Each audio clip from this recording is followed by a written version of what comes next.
Hello everyone, I'm John with JP Strategic Investments, and today I'm going to go over exactly how much a vaccine could help things get back to normal and how long that will take. And we're specifically going to look at how this will affect the stock market. So let's dive right in. So first of all, yesterday we got some great news from Moderna. They announced the results of their large phase 3 trial, which showed that the vaccine they've been developing is 94.5% effective. And this comes right after Pfizer announced that they also have a similar vaccine that's 90% effective. So obviously this is great news for everyone and for the market as well, and the market did have a decent day in reaction to this.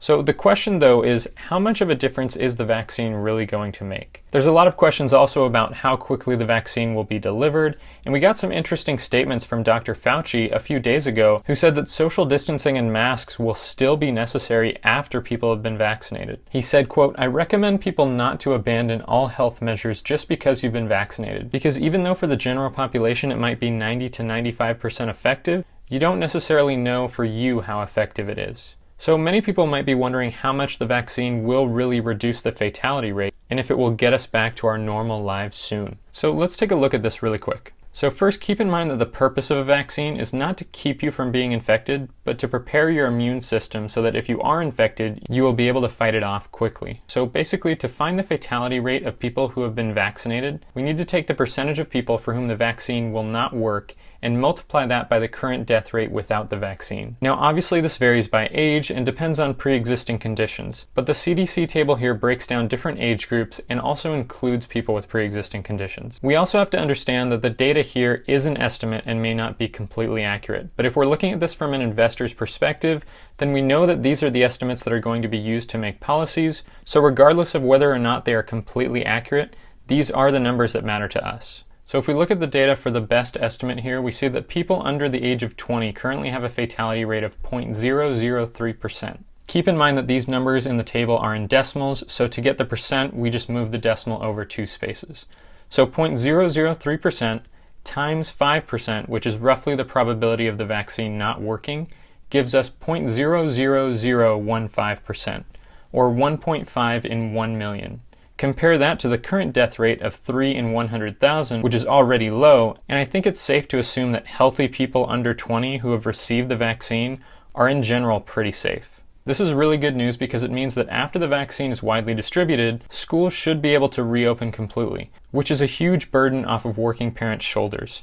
This allows them to get fully back into the workforce, most likely increasing household incomes, and not to mention providing a much better educational environment for our children. If we use the same calculation for people between the ages of 20 and 49, a vaccine would reduce the fatality rate from 0.02% or 2 in 10,000 all the way down to 0.001% or 1 in 100,000. This is great news as well because this age group makes up the bulk of the workforce, especially those jobs involving physical labor that usually require direct contact with other people. So obviously if the vaccine is as effective as they say it is, then it will definitely lower the fatality rate significantly. Not to mention the fact that with more people vaccinated, the spread of the virus will slow significantly.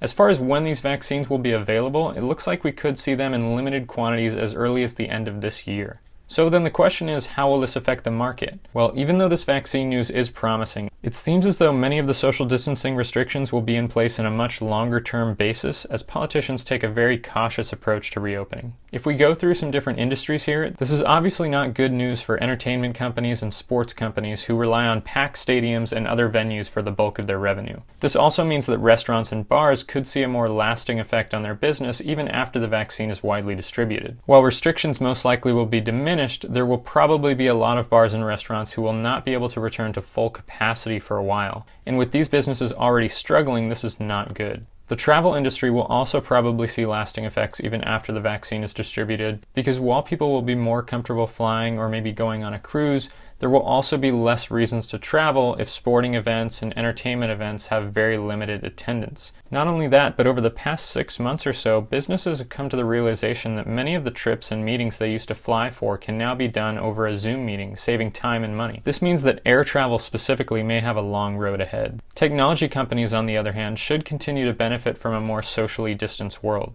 Technology companies are specifically well situated at the moment because not only do they benefit from the current situation, but they were also already at the forefront of where the world was shifting, and COVID has only accelerated that shift. So that's kind of our take on how a vaccine will affect us getting back to normal and how that may affect certain areas of the stock market. Leave us a comment below and let us know if you think there's anything we missed or any other ideas you had for how the vaccine will affect the stock market. Other than that, we hope you enjoyed the video, and if you found it helpful, please consider liking and subscribing, and have a great day.